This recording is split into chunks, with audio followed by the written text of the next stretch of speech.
औज़ुबिल्लाहिमिनश्शैतानिर्रजीम बिस्मिल्लाहिर्रहमानिर्रहीम। तो आज हम हमारा पहला लेक्चर हम शुरू करेंगे इंशाल्लाह। इसका मकसद इस तरह से, ये वन वे कम्युनिकेशन का मकसद ये है कि जितनी भी फ़ेलोज़ हैं वो सबके टाइमिंग्स अपनी अपनी हैं। कोई घर में बिज़ी है, किसी के फैमिली कमिटमेंट्स हैं, कोई ड्यूटीज़ में, सबकी ज़ाहिर है आपको पता है जैसे सबकी डिफरेंट शिफ्ट्स हैं। सो इसलिए ये वन वे कम्युनिकेशन है। ये वीडियो इंशाल्लाह, ये लेक्चर आप तक पहुंच जाएगा जो कि एक्सक्लूसिवली हमारे ही कोर्स से रिलेटेड होगा। तो इंशाल्लाह ये आप सबके लिए बहुत ही फ़ायदेमंद होगा। ठीक है, तो आज हम पढ़ने लगे हैं बायोकेमिस्ट्री। हमारा जो पहला पेपर होगा बेसिक एंड अप्लाइड साइंसेस, ठीक है, उसका पहला दो हमारे उसमें बुक्स हैं, बायोकेमिस्ट्री और माइक्रोबायोलॉजी। सो आज हम पढ़ने लगे हैं बायोकेमिस्ट्री। तो बायोकेमिस्ट्री की, जैसा कि हमने डिसाइड किया था कि यूएचएस के कंटेंट के मुताबिक हम लोग स्टडी करेंगे इंशाल्लाह उस तरतीब से।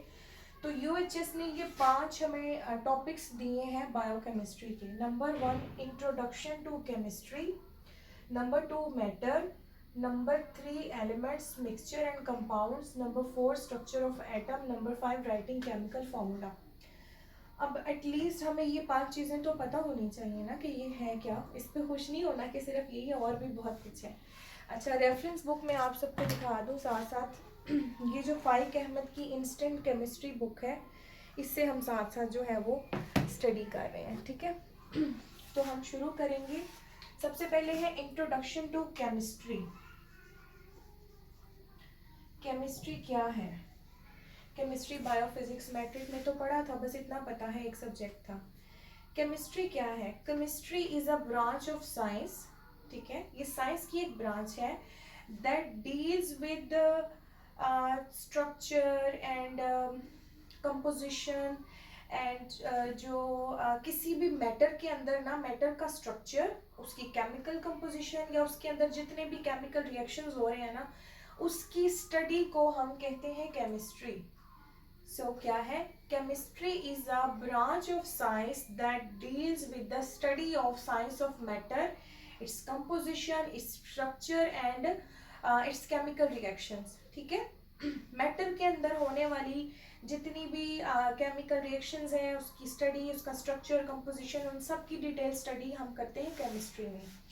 लेकिन हमारा सब्जेक्ट तो बायोकेमिस्ट्री है, right? So what is biochemistry? Biochemistry, अच्छा, मैं साथ साथ यहाँ पर भी लिखती जाऊंगी जो जो हम टॉपिक्स जो है ना, क्योंकि ये मैं मिटाती जाऊंगी। बायोकेमिस्ट्री, ताकि मैं लेक्चर के एंड पे जो है वो मैं रिव्यू कर सकूं। अच्छा, बायोकेमिस्ट्री क्या है? बायो का वर्ड जहाँ कहीं भी आता है, that means life, living organisms. ठीक है, तो बायोकेमिस्ट्री क्या है? बायोकेमिस्ट्री साइंस की वो ब्रांच है जिसमें हम लिविंग ऑर्गेनिजम्स की डीप स्टडी करते हैं। ठीक है, तो अगर इसकी प्रॉपर डेफिनेशन करनी है आप ये वाली कर लें कि biochemistry is a branch of science that explores the chemical processes with in living organism. Got it? हमने क्या करना है, हमने हमारी बायोकेमिस्ट्री में जो लिविंग ऑर्गेनिजम्स है ना, उनके अंदर जो होने वाले केमिकल प्रोसेसेस हैं उनकी हमने स्टडी करनी है। ठीक है, नंबर 2 हमारा जो है टॉपिक वो है मैटर। ठीक है, मैटर क्या है? मैट्रिक से हम इसको पढ़ते आ रहे हैं। मैटर कोई भी ऐसी चीज जो कि जगह घेरती है। ठीक है, anything that takes space is called matter. Simple, very simple. कोई भी ऐसी चीज जो कि जगह घेरती है उसको कहते हैं मैटर। मेनली जो है वो मैटर को दो तरह की इसकी क्लासिफिकेशन की गई है। नंबर 1 इज मिक्सचर, ठीक है, and number 2 are pure substances.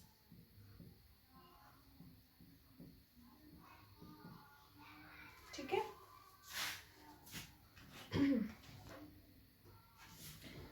Mixture क्या होता है? कोई से भी भी दो सब्सटेंसेस को जब हम फिजिकली मिक्स करते हैं ना, वो मिक्सचर होता है। ठीक है, क्लियर। प्योर सब्सटेंसेस क्या होते हैं? प्योर सब्सटेंसेस, इनकी जो कंपोजिशन होती है ना, ये फिक्स होती है। ठीक है, हम इसमें कोई तब्दीली नहीं कर सकते हैं। ठीक है, अभी हम फर्दर आगे पढ़ेंगे तो आपको क्लियर हो जाएगा। मिक्सचर फर्दर दो तरह के होते हैं,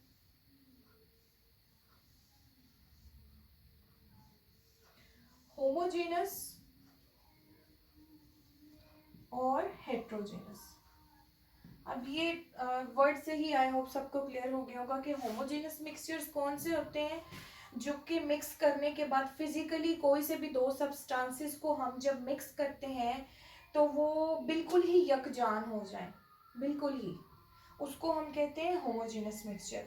हेट्रोजेनस मिक्सचर वो मिक्सचर होता है जब दो सब्सटेंसेस को हम मिक्स करते हैं तो वो पूरी तरह से मिक्स नहीं होते हैं। ठीक है, अब प्योर सब्सटेंसेस को मज़ीद दो तरह की क्लासिफिकेशन जो है वो की गई है कि वो कौन कौन तरह के होते हैं, किस किस तरह के होते हैं। Number 1 is element and number 2 is compound. Sorry, compound. Element क्या है? A substance that can not be broken down into simpler molecule. ठीक है, एलिमेंट्स क्या हैं? अब हम इनको मज़ीद किसी भी सिंपलर मॉलिक्यूल में मज़ीद डिवाइड नहीं कर सकते। मिसाल के तौर पे हमारी कार्बन है, हमारी ऑक्सीजन है, हमारी हाइड्रोजन है। कार्बन, हाइड्रोजन, ऑक्सीजन, ये सिंगल सिंगल सब्सटेंस एलिमेंट्स है ना, हम इनको मज़ीद डिवाइड नहीं कर सकते। ठीक है, ये प्योर सब्सटेंसेस होते हैं। कंपाउंड्स क्या होते हैं? ये हमारे उसका हिस्सा है। ये हम मैटर की बात करते करते हम यहाँ तक पहुँच गए हैं कि एलिमेंट्स, मिक्सचर एंड कंपाउंड्स, जो कि यूएचएस ने हमें दिया हुआ है, हमें बेसिक कंसेप्ट होने चाहिए कि ये है क्या। ठीक है, तो कंपाउंड क्या चीज़ है? दो या दो से ज़्यादा एलिमेंट जब मिलते हैं तो वो कंपाउंड बनाते हैं। ठीक है, मिक्सचर ऑफ या कॉम्बिनेशन ऑफ टू और more elements by chemical reaction. ठीक है, ये फर्क है। अब ये भी हम कहेंगे कि दो सब्सटेंसेस का मिलना कंपाउंड कहलाता है। तो मिक्सचर और इसमें क्या फर्क हुआ? मिक्सचर वो होता है, मेटल की टाइप है, जिसमें हम फिजिकली दो सब्सटेंसेस को हम मिक्स करते हैं। लेकिन कंपाउंड क्या होता है? कोई से भी दो प्योर सब्सटेंसेस लाइक दो एलिमेंट्स को जब हम केमिकली केमिकल रिएक्शन से जब हम उनको जोड़ते हैं तो वो कंपाउंड बनता है। मिसाल के तौर पे ये जो कार्बोहाइड्रेट्स हैं, प्रोटीन्स हैं, ये कंपाउंड्स हैं ना। जैसे CH2O, ये कार्बोहाइड्रेट का फॉर्मूला है ना, तो जो है ये कंपाउंड बना देते हैं। ठीक है, सो अब यहाँ तक क्लियर है? मैं एक दफ़ा रिव्यू कर दूँ। मैटर क्या है? मैटर की दो बेसिक टाइप्स हैं, mixture and pure substances. Mixture दो तरह के होते हैं, होमो और हेट्रो। होमोजेनस मिक्सचर वो होते हैं जो कि मिक्स होने के बाद भी अपनी खसूसियत हम एक जैसी हो जाती हैं। हेट्रोजेनस जो मिक्स होने के बाद भी अपनी जो वो यकजा नहीं रहता। लाइक ऑयल और पानी को जब हम मिक्स करते हैं वो पूरी तरह मिक्स नहीं ना होता, सो वो हेट्रोजेनस मिक्सचर होता है। प्योर सब्सटेंसेस में एलिमेंट्स वो सब्सटेंसेस हैं जो कि अब फर्दर मजीद किसी भी जो है वो सब्सटेंस में डिवाइड नहीं होते हैं। ठीक है, कार्बन, हाइड्रोजन और ऑक्सीजन। और कंपाउंड क्या है? दो या दो से ज़्यादा एलिमेंट्स जो हैं वो मिलकर कंपाउंड बनाते हैं। यहाँ तक सबको क्लियर हो गया? मैं यहाँ पर लिख देती हूँ कि हमने अच्छा जी, इसके बाद जो है वो जो इंस्टेंट बायोकेमिस्ट्री की बुक है 5 एंड 1 की, इसका चैप्टर नंबर 1 अगर आप सब इस वक्त आपकी रेंज में है तो आप खोलें।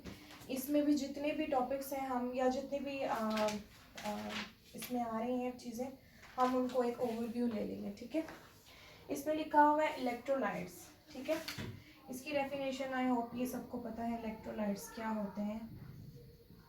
Electrolytes are substances which when dissolved in water break into ion and pass through semi-permeable membrane। ठीक है, ये वो हैं जो हल हो जाते हैं, आयंस में बदल जाते हैं और सेमी परमेबल मेम्ब्रेन के थ्रू गुजर जाते हैं। मिसाल के तौर पर सोडियम क्लोराइड, नमक को जब हम पानी में हल करते हैं तो वो आयंस में जो है वो ब्रेक होता है और फिर पूरी तरह से हल हो जाता है।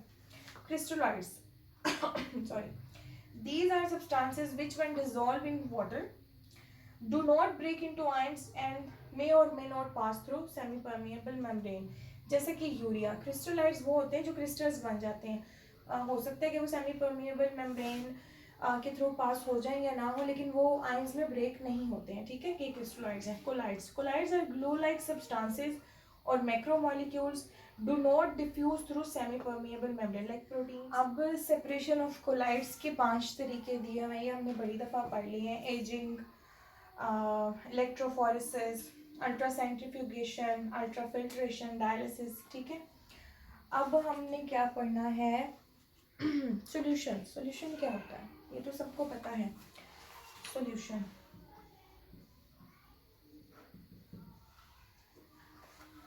कोई भी सॉल्यूट और सॉल्वेंट, सॉल्यूट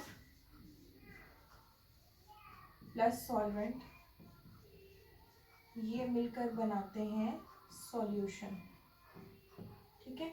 सॉल्यूट मतलब नमक, चीनी, ठीक है। सॉल्यूट, सॉल्वेंट पानी लिक्विड फॉर्म में, ये दोनों मिलकर क्या सॉल्यूशन बन गया।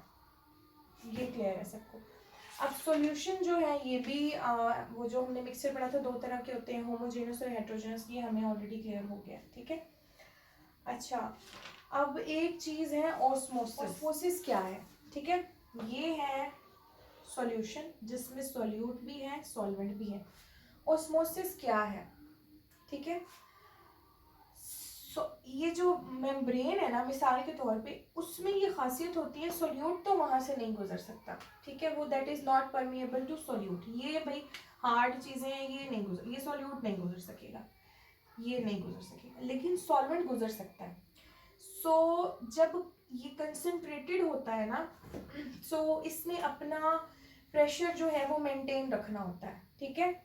तो ये जो सॉल्वेंट है ना, इसका किसी भी हाई कंसंट्रेशन की तरफ मूव कर जाना वो कहलाता है ऑस्मोसिस, ठीक है।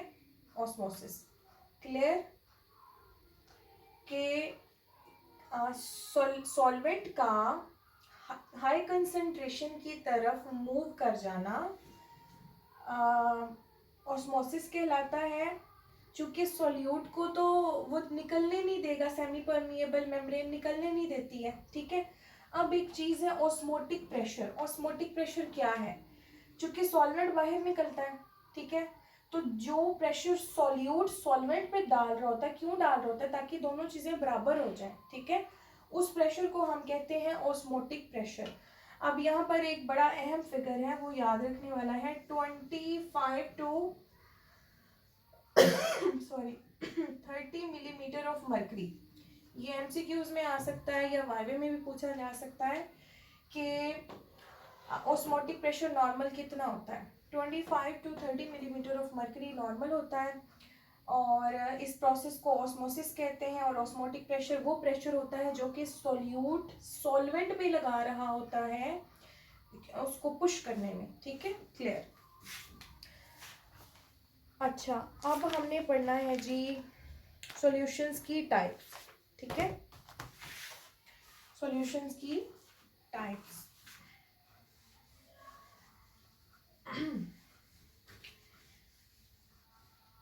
सॉल्यूशन की जो है वो फिजिकल प्रॉपर्टीज के लिहाज से तो 2 टाइप्स हैं, वो जो हमने पढ़ ली हैं, लेकिन उसकी सॉल्यूट की कंसंट्रेशन, क्योंकि अभी ऑस्मोसिस में हमने वही पढ़ा है, कंसंट्रेशन ही पढ़ा है, तो सॉल्यूट की कंसंट्रेशन के लिहाज से सॉल्यूशन की 3 फॉर्म्स हैं, ठीक है। आइसोटोनिक, हाइपोटोनिक और हाइपरटोनिक। ये गौर से सुनने वाली चीज़ है, अगर आप इंटरेस्ट से सुनेंगे तो आपको समझ आ जाएगी, ठीक है। ये है सॉल्यूशन की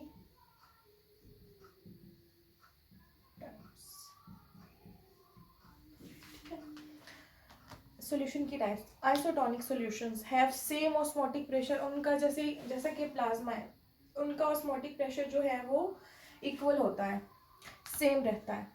ये आई होप सबको क्लियर है। मतलब कि अगर रेड ब्लड सेल्स को इस सॉल्यूशन में डाला जाए तो वो आरबीसीज जो है वो अपनी ओरिजिनल शेप में और अपना ओरिजिनल फंक्शन काम करते रहेंगे, मतलब कोई प्रॉब्लम नहीं होगी। क्योंकि जाहिर है हमने देखा था ना कि सोल्यूट जो है वो अब उसको बाहर निकालता है, सॉल्वेंट बाहर निकल जाता है, तब ऐसा कुछ नहीं होगा, ठीक है। हाइपोटोनिक, हाइपो का लफ्ज जहाँ कहीं भी आता है हाइपोटोनिक, हाइपो मीन कम, टॉनिक मीन कंसंट्रेशन, ठीक है। अब गौर से सुनिएगा, ये एक हाइपोटोनिक सॉल्यूशन है, ठीक है। इसके अंदर सॉल्यूट भी है और सॉल्वेंट भी है। ये मैंने ज़्यादा बड़ा इसलिए बनाया है ताकि समझ आ जाए। अब हाइपोटोनिक मीन्स के लेस कंसंट्रेटेड। लेस कंसंट्रेटेड का क्या मतलब है कि सॉल्यूट कम है, सॉल्वेंट ज़्यादा है। अब ऐसी सूरत में ये सॉल्वेंट को मौका मिलता है, ये तो भाग जाता है, बाहर निकल जाता है, ठीक है। तो होता क्या है, मिसाल के तौर पे ये रेड ब्लड सेल है। जब कभी हम रेड ब्लड सेल को इस सॉल्यूशन में हम डालेंगे तो होगा क्या, ये जो सॉल्वेंट है ना, क्योंकि ये इक्वल नहीं है ना, सॉल्वेंट सेमी परमिएबल मेम्ब्रेन सिर्फ सॉल्वेंट को गुजरने की इजाज़त देती है, that is permeable to solvent only, पानी ही बस बाहर निकल सकता होता है। तो क्या होगा, ये जो सॉल्वेंट है ये निकल के आरबीसीज में आ जाएगा, रेड ब्लड सेल्स में आ जाएगा। रेड ब्लड सेल्स में जब जाहिर है वो फ्लूइड इतना आ जाएगा, ये ऐसे रेड ब्लड सेल्स हैं वो स्वेल हो जाएंगे, स्वेल हो जाने के बाद वो रप्चर हो जाएंगे और हेमोलिसिस हो जाएगा। क्लियर? आई होप आपको बात की समझ आ गई होगी, कोशिश तो की है मैंने समझाने की। अच्छा, फिर है हाइपरटोनिक, ठीक है। अब है हाइपरटोनिक। अब हाइपर का क्या मतलब है, ज्यादा, ठीक है, ज्यादा। अब ये ऐसा सॉल्यूशन है जिसमें सॉल्यूट ज्यादा है, मतलब मोर कंसंट्रेटेड, और सॉल्वेंट कम, ठीक है। ये समझाने के लिए ये मैं बात कर रही हूँ। अब सॉल्यूट ज्यादा है, सॉल्वेंट कम है, ठीक है। तो परमिबिलिटी जो है मेम्ब्रेन देती है वो तो सिर्फ सॉल्वेंट को देती है ना, लेकिन इसने बराबर तो रहना है, मेंटेन तो इसने करना ही करना है। तो ये तो बाहर जा नहीं सकता, तो दूसरी सूरत क्या हो सकती है, इसको कहीं से सॉल्वेंट मिलेगा, पानी मिलेगा, तो ये उसको एक्सट्रैक्ट कर लेगा, क्योंकि जो है वो मेम्ब्रेन है वो that is only permeable to solvent. जब हम हाइपरटोनिक सॉल्यूशन में आरबीसीज को डालेंगे, ये आरबीसीज जो हैं बेचारे, तो अब चूंकि सॉल्यूट ज़्यादा था, सॉल्वेंट कम था, सॉल्वेंट तो जा नहीं सकते थे, लेकिन इसने बराबर तो करना था ना, सॉल्यूट के मुताबिक सॉल्वेंट को करना था। अब ये क्या करेगा, ये आरबीसीज जो है उस को अपने अंदर, आरबीसीज जो है वो यहाँ पर लिखा हुआ है आपको,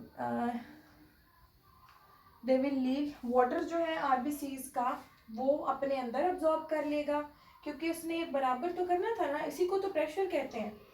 और आरबीसीज क्या होगा, आरबीसीज बेचारे जो हैं वो सुकड़ जाएंगे। हाँ, एक इस चैप्टर के एंड पे एक डेफिनेशन लिखी हुई है, adsorption. It is the phenomena by which a layer of ions या मॉलिक्यूल जो है वो are present in medium is condensed upon a surface with which they come in contact. Adsorption like जैसे हम ऑयल को पानी में डालते हैं तो वो पूरी तरह तो मिक्स नहीं ना होता, तो वैसे ऊपर आ जाता है, वो एब्जॉर्ब नहीं होता, तो उसको एड्सॉर्प्शन कहते हैं, ठीक है। ये एड्सॉर्प्शन भी हमने पढ़ लिया, ठीक हो गया। अच्छा, अब हमने जो है वो इंट्रोडक्शन टू केमिस्ट्री पढ़ लिया, मेटल पढ़ लिया, एलिमेंट्स एंड कंपाउंड्स पढ़ लिया, स्ट्रक्चर ऑफ एटम। अब एटम का स्ट्रक्चर मेरे ख्याल से पढ़ने की तो ज़रूरत नहीं है, या बस हम एक उसका ओवरव्यू हम ले लेते हैं, ठीक है। एटम क्या है, atom is the smallest particle of an element, ठीक है। अब सबको पता है कि कायनात का छोटा से छोटा जर्रा जो है ना वो एटम है, लेकिन कुछ साइंटिस्ट्स हैं वो उन्होंने अपने अपने तरीके से, और उनकी अपनी अपनी थ्योरीज हैं, उन्होंने मुख्तलिफ, किसी ने उसमें मतलब प्रोटॉन को दरियाफ्त किया था, क्या नाम, थॉमसन, चार्डविक और रदरफोर्ड, ये तीन मुझे पता है जो साइंटिस्ट थे।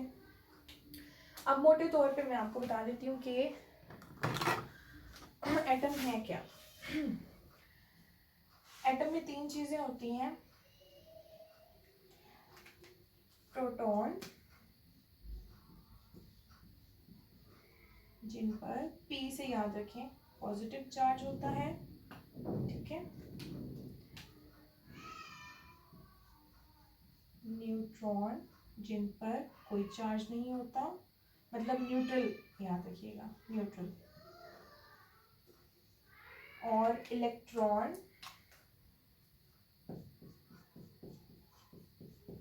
जिन पर नेगेटिव चार्ज होता है, ठीक है। स्ट्रक्चर हमें मोटा मोटा बस पता होना चाहिए। ये मिसाल के तौर पे ये एटम है ना, तो इलेक्ट्रॉन्स जो हैं वो इसके ऑर्बिट में होते हैं जिन पर नेगेटिव चार्ज होता है, ठीक है, नेगेटिव चार्ज होता है, और इसके न्यूक्लियस में इलेक्ट्रॉन जिन पर कोई चार्ज नहीं होता, और प्रोटॉन्स जिन पर पॉजिटिव चार्ज होता है। ये एटम के न्यूक्लियस में होते हैं, प्रोटॉन और न्यूट्रॉन, और इलेक्ट्रॉन्स जो हैं वो उसके ऑर्बिट में होते हैं। बस ये हमें मोटे तौर पे पता होना चाहिए, पूछ लेता है भाई में कोई। इंतहाई बेसिक चीज़ है। अच्छा, एक चीज़ होती है एटॉमिक नंबर। एटॉमिक नंबर क्या होता है? Number of proton. अब जाहिर है एक हम जितने भी आगे एलिमेंट्स पढ़ेंगे सारे एटम्स का जो स्मॉलेस्ट जो उसका मतलब पार्टिकल है वो एटम ही है ना, तो एटम के अंदर जितने प्रोटॉन्स है ना, प्रोटॉन, नंबर ऑफ प्रोटॉन, वो उसका एटॉमिक नंबर होगा, ठीक है। एटॉमिक नंबर क्या होता है? Equal to number of protons. जितने भी उस एटम में प्रोटॉन होंगे ना वो उसका एटॉमिक नंबर होगा। एक होता है एटॉमिक मैस। एटॉमिक मैस क्या होता है? प्रोटॉन, न्यूट्रॉन और इलेक्ट्रॉन का जो कलेक्टिवली मैस होगा वो उस एटम का एटॉमिक मैस होगा, ठीक है। क्लियर यहाँ तक?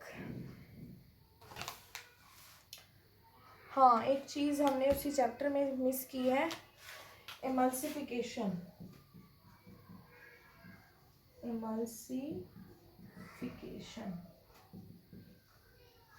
इमल्सिफिकेशन ये सबको पता है।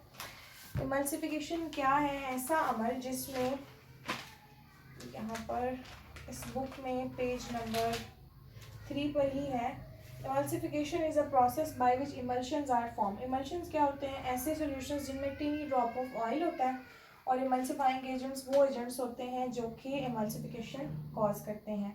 For example bile salts and phospholipids, ठीक है। बस इसमें और कुछ खास तो नहीं था। अच्छा, स्ट्रक्चर हो गया, writing chemical formula. Chemical formula जो है ना, इसके लिए मैम ने भी हमें यही कहा था कि 9th 10th की बुक का जो पीरियोडिक टेबल है ना वो हम एक दफ़ा रिव्यू कर लें तो हमें केमिकल फार्मूला लिखने में हमें आसानी होगी, ठीक है। तो एक दफ़ा मैं इसको रिव्यू कर देती हूँ कि कंटेंट के मुताबिक आज हमने क्या पढ़ा है। इंट्रोडक्शन टू केमिस्ट्री, केमिस्ट्री क्या है, और उसके बाद बायोकेमिस्ट्री क्या है, मैटर क्या है, मैटर कोई भी चीज़ जो वज़न घेरती है, मैटर की आगे टाइप्स हमने पढ़ी हैं। 2 मेन टाइप्स हैं जिसमें एक होते हैं मिक्सचर्स जो फिजिकली हम मिक्स करते हैं, होमोजेनस और हेट्रोजेनस, और दूसरे होते हैं प्योर सब्सटेंसेस, वो एलिमेंट्स और कंपाउंड्स होते हैं, एलिमेंट्स से मिलके कंपाउंड बनते हैं। इलेक्ट्रोलाइट्स हमने पढ़ा, which one dissolves in water, break into ions and pass through semipermeable membrane. Electrolytes के बाद हमने वो क्रिस्टलाइट्स और कोलाइट्स पढ़ा, सॉल्यूशंस पढ़ा कि सॉल्यूशन क्या होता है, सॉल्वेंट और सॉल्यूट मिलके सॉल्यूशन बनाता है, और उसकी जो है वो सॉल्युबिलिटी के लिहाज से जो है वो उसकी क्या टाइप्स होती हैं, आइसोटोनिक, हाइपोटोनिक और हाइपरटोनिक, ये 3 सॉल्यूशंस होते हैं। ऑस्मोसिस क्या होता है ये हमने पढ़ा। इसके बाद एड्जॉर्प्शन और इमल्सिफिकेशन, और हमने एक स्ट्रक्चर ऑफ एटम इसको हमने रिव्यू किया है, ठीक है। तो अच्छा, अब ख़त्म नहीं हुई है यहाँ पर बायोकेमिस्ट्री, ठीक है। बड़ी अहम चीज़ है जो मैं अभी आपको बताने लगी हूँ, ठीक है। ये 3 बेसिक टर्मिनोलॉजीज कह लें कि हमें वो बेसिक्स पता हो कि हम बात किस चीज़ के बारे में कर रहे हैं। बायोकेमिकल कॉन्स्टिट्यूएंट्स, ठीक है, यहाँ तक हमने पढ़ लिया बायोकेमिस्ट्री। अब हमने सिर्फ 5-6 चीज़ें हैं जो हमने पढ़नी है, ठीक है। वो क्या है मैं अगली वीडियो में बताऊँगी।